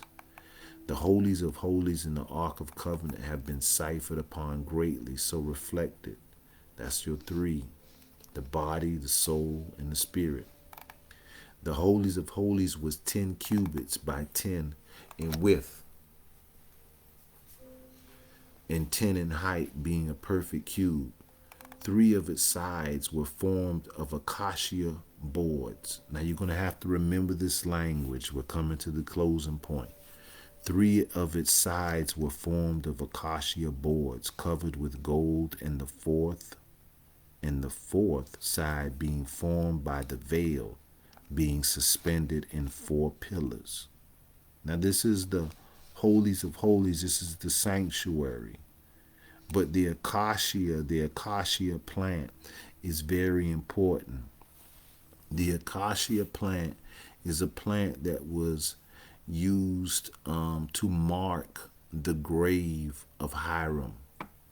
It is also called the shittim wood, The acacia plant is the wood used to build the Ark of the Covenant, but it is also the plant that was placed on a sprig of acacia was placed on the grave of Hiram Abiff to mark the grave of the master builder. So this is important because this plant has a symbolical statement is saying for you being who you are and where you've been buried at, and what you're made up of in truly an essence. So three of its sides were formed of acacia boards covered with gold. So you got three. And the fourth side being formed by the veil. So the material realm, matter, Eve has her veil on. The woman is veiled. Islam, no one was permitted to enter the holies of holy except the high priest on an annual day of atonement at one atoning. We give a symbol now, and it is a cube, has 6 sides, as man has 6 sides, and the Kaaba stone has 6 sides, and the Kaaba is veiled. The veil of the temple, the veil of AUSET, Isis. So we have a top of our head, bottom, the bottom of our feet. We got a right side, right arm, left side, left arm. So that's 4. 1, 2, 3, 4. And then we have a front, 5, and we have a back, 6. So man has 6 sides. You are a cube. Okay, so you are the Kaaba stone, you are the temple, you the feminine principle because you material, you in your physical body. But we talked about earlier, if you are in the lower nature where the veil is at and you trying to look within the veil, you trying to operate in a higher essence to get to your higher mind, you need to know how to get to the sun, to the light of your life. So you're in the lower self, so you're at this point to get to this point. Now we've just did that as a squared plus b squared equals c squared. So I'm not going to go no further than that. In this mathematics that the c became 5, and 5 was the number of mind, and 5 was the number. So we know that it takes the mind to get us out of the lower self to the higher self according to mathematics. So we see that mind climbing the Mount Sinai, Moses leaving the lower self, entering into the spirit, the presence of the God, the light, the God, and having to come down because the lower self won't keep the law or the wall, the foundation. This is also called the Pythagorean Theory. Yes, O seeker, see and hear the language of the angels, for we speak in signs and symbols. We keep traveling, O seeker. We then see the Ark of the Covenant in the Temple of Solomon, in which we have reviewed, and maybe will need to review again to understand the eastern direction. The eastern direction. The Temple of Solomon, as well as the Tabernacle of Moses, represents the constitutional makeup of man, the 7 constitutions. And Trinity, spirit, soul, and body. Man has eaten the fruit of deception, and now he cannot see his divine garment. They see themselves to be unclothed, to be naked without the divine covering. But they are the image and likeness. So, O seeker, in overstanding the principal things of Melchizedek, a king and priest, travel Solomon's temple with Boaz and Joshim. Plus, we are taken to the tree of life. And in coming to this point in the tree of life, this brings us back into the house and into the door, into the 2 pillars, into the sea of cast, the and so far. And we talk about this as our higher self, our lower self. To close out, I will say a statement by the Honorable Elijah Muhammad. We will begin this again Monday or Tuesday. We go hard until we complete temple building number 1 through 4. That way, then everyone will have a foundation to build from and to go further as we go into the next stages of these degrees. And we will show the correspondence of this with astrology, with our diet, with everything. So let me close out in a statement. The Honorable Elijah Muhammad was one of the first teachers to teach that the moon was a part of the earth. It was a broken part. It was part of the earth broken off from the earth. So, people be like, the earth got broke. Something ran into the earth and knocked a piece of it out in the sky. They couldn't believe that, But they could believe God was walking around in the garden looking for a man and a woman and couldn't find them.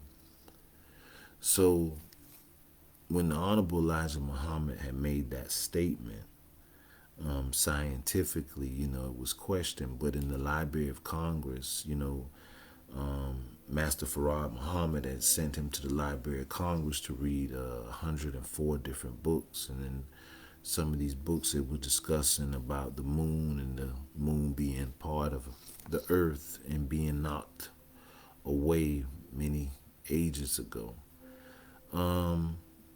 If there was no moon at a certain time period, that means we were first born under the sun and we did not operate under the lunar. And so that statement by the Honorable Elijah Muhammad was questioned. And most people did not know that hidden within their scriptures was the very same story.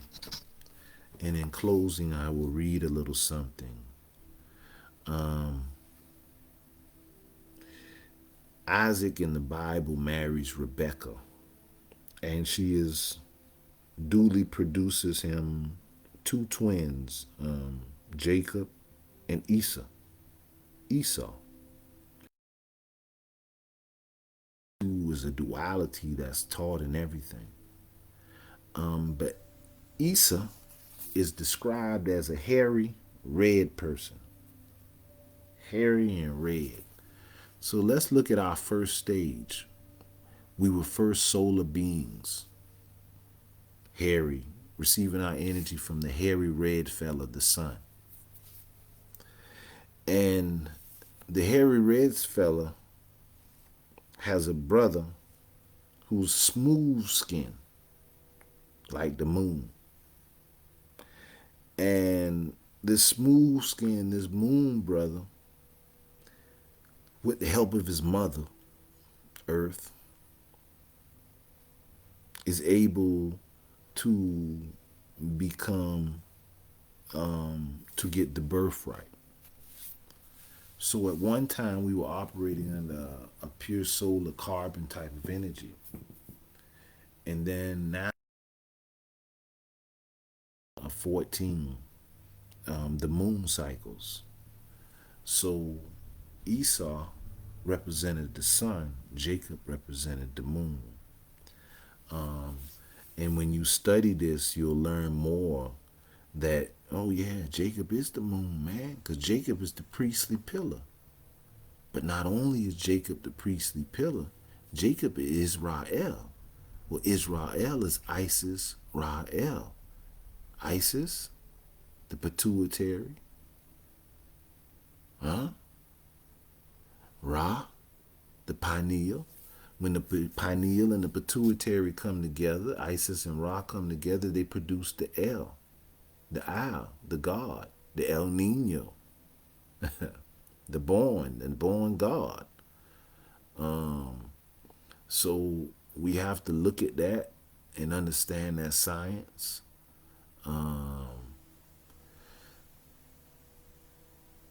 Jacob as Israel, and you learn that science, you learn that that is a lunar science and that your pineal is sent into operation under the moon. Every 28 and a half days, the moon will fall into your sign, and it will be there for about 2.5 days. And so you will operate under that, accessing our nature through that as well. So, and then under Jacob, or under Jacob, there are the 12 sons. We just talked about the 12 zodiacs. We just talked about the 12 melanated centers that would be activated under that lunar process with the chakra, and with the seven. So there are a whole lot of keys, and we will go into them further. I just hope that this reading didn't kind of, but this is what we've got to get the terminology, get the minds used to it. And I'll do this right here in the last of closing. When you see us keep taking the Bible, the Kabbalah, and everything, going back and forth and showing the correspondence, if you look right here on this middle pillar, as you will learn, they call it the path of the Messiah. The middle pillar is called the path of the Messiah. If you add this up, 1 plus 6, 7 plus 9 plus 10 is 26. 1 plus 6, 7 plus 9, 16 plus 10 is 26. So this middle pillar has the mathematics of G-O-D. The letter G is 7, the letter O is 15, the letter D is 4. 7 plus 15 plus 4 is 26. Yah-He-Vah-He, Yahovah. Yah-He-Vah-He is 26. Yod is 10, He is 5, Vah is 6, He is 5. 10 plus 5 plus 6 plus 5 is 26. So this middle pillar being 26 is not by accident. It is called God. And he has made us kings and priests unto our God. So you have the kingly and the priestly pillar. When these two pillars come together, they produce the shalom. They produce the hidden pillar. He has made us kings and priests unto our God. So when you start your journey in your kingly, which is the 16, knowledging your equality, and then you started in your priestly, which is your 13, having knowledging the understanding of keeping the temple. When these two come together, they produce the middle pillar, meaning then you have access to the prophecy, which is the prophecy or the prophet in your life, the one who brings forth the word of God. If you bring forth the word of God, then the word became flesh, and the word is with God, and the word is God. So this is the kingly pillar, this is the priestly pillar, and this is the prophet pillar. King, prophet, and priest, the triune. So this has always existed. This has always been part of our science of resurrecting the divine one. So in this story, let's look at it. This is the hidden pillar. But Geb is called Geb, G-E-B. Well, in the Bible story, we are told that Gabriel,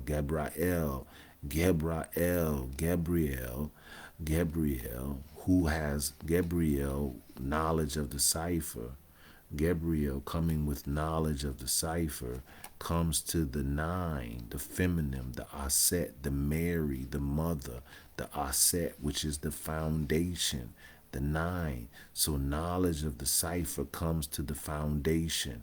Today you realize you are the foundation. You are the feminine principle. So you are trying to square your foundation with knowledge of your cipher. So when Geb, knowledge of your cipher, comes to the AUSET, to the Mary, Gabriel came to Mary, that she would bring forth a son, her Heru, the 6, the equality, as above, so below. So when you receive knowledge of your cipher, you're able to give birth to born your equality. Your equality is the beauty. If it not been that I seen God in the land of the living, I surely would have fainted. So in the land of the living, I beheld the beauty of the temple. This is Psalms 28:27, a born Psalms 27. If I had not behold the beauty of the temple, the equality, the as above, so below, the connection of my spirit and matter is one. The atom and Eve, the matter is one. So Gabriel, Geb, the knowledge of the cipher, comes to the feminine, to the nine, to the physical nature, so that it can give birth to the what? To the equality, to the Heru, to the Jesus, to the Christ, to the Son, this is the Son here. So the Gabriel, the angel, comes to Mary, and she gives birth to the Son, the Heru, and he leads you to the Father, AUSAR. So this middle pillar, this passage is your whole New Testament story. So it's telling us about the path of the Christ.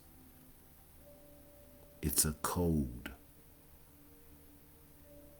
And as we decipher more, you will learn what else is unveiled in that code. Divine blessings and love. I hope that brought you to some things to reason upon and to build upon.